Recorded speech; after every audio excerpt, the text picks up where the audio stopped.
Hi, I'm Stephanie Jaworski of joybaking.com.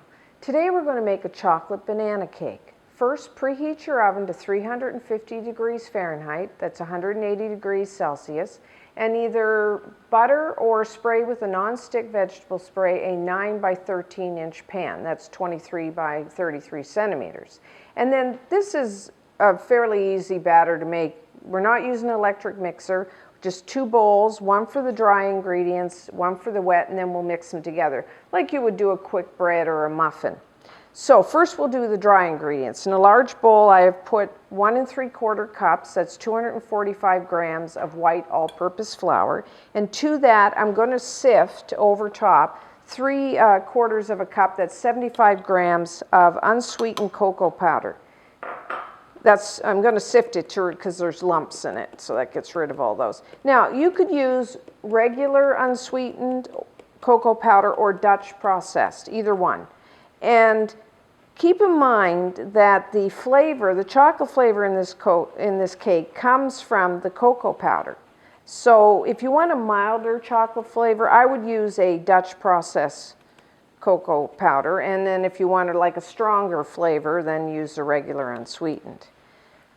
Okay, so next I'm going to add 2 cups, that's 400 grams of white granulated sugar, and then I'm going to put 1 1/2 teaspoons of baking powder, 1 1/2 teaspoons of baking soda, and 1/2 teaspoon of salt. I'm just going to whisk that together. Get it all mixed. You can see this is not that difficult to make. This makes a large cake, which is, probably 12 to 14 people. So if you have a large gathering, it's a perfect cake. Okay. Now, second bowl, I'm going to place 2 large eggs. And I'm just going to whisk those.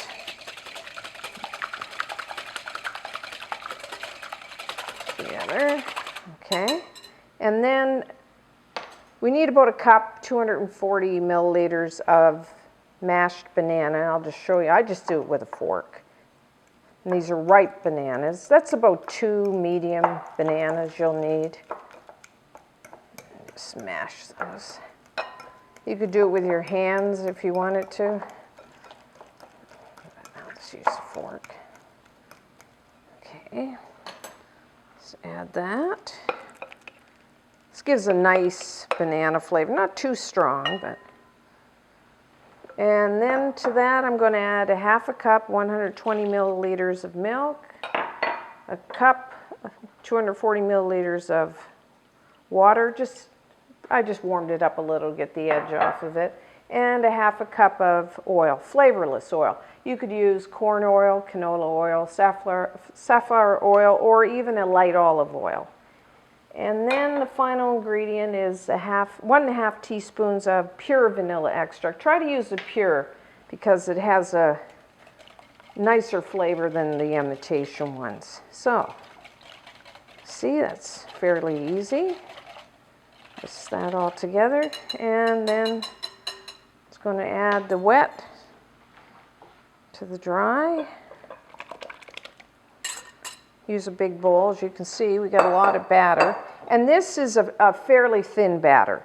So don't worry if you think it's too thin. That is how it's supposed to be. And because we're using oil instead of butter, gives a real nice light texture to this cake. And it can be, if you refrigerated, and it'll still stay quite soft because of the oil. I'm getting tongue-tied there. Okay, and we're done.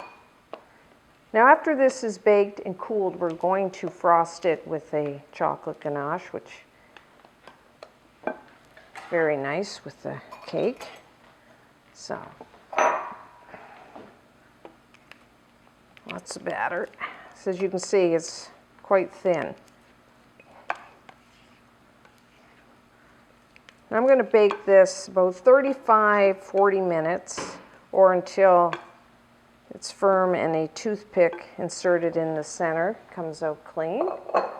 So into the oven.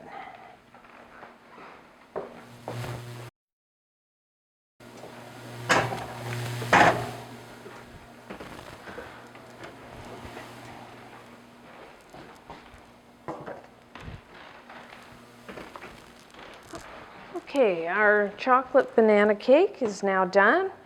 Toothpick inserted in the center comes out clean, and as you can see, it's also starting to pull away from the sides. That's a good sign too. And if you press it, you can see it bounces back. So while that's cooling, we're going to start the chocolate ganache frosting. Now, a ganache is just simply a mixture of chocolate and cream. So in a large bowl, place 8 ounces, which is 225 grams of your favorite semi-sweet or bittersweet chocolate, and just chop that. And then to that, we're going to add 3/4 of a cup, that's 180 milliliters of heavy whipping cream, also known as double cream, and 1 tablespoon of butter. That just kind of smooths everything out. So just either in the microwave or on the stove, just bring the cream to a boil, which I have done here. And then I'm just going to pour that over top of the chocolate. So that hot cream will just melt our chocolate. And then I'm just going to gently stir this until the chocolate's all melted and smooth.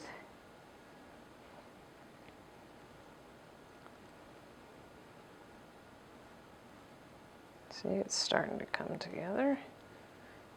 Now, if you found that the cream didn't thoroughly melt all the chocolate, you could just place this in the microwave for a few seconds until all the chocolate's melted.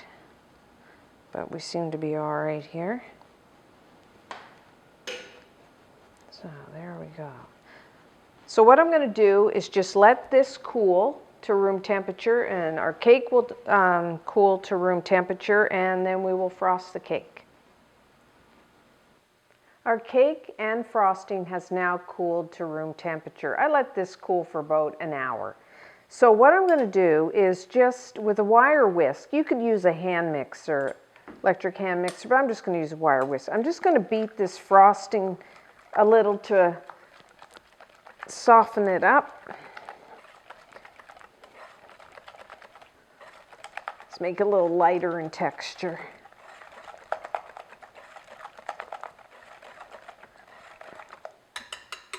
Okay.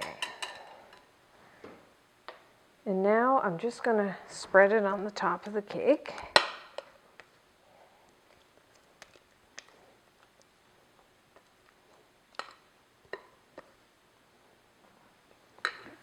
So you can use a spoon, or I like to use this offset spatula. If you wanted, you could, put some sprinkles or shaved chocolate on top. You want to decorate it a little more. But I'm just going to leave it plain for today.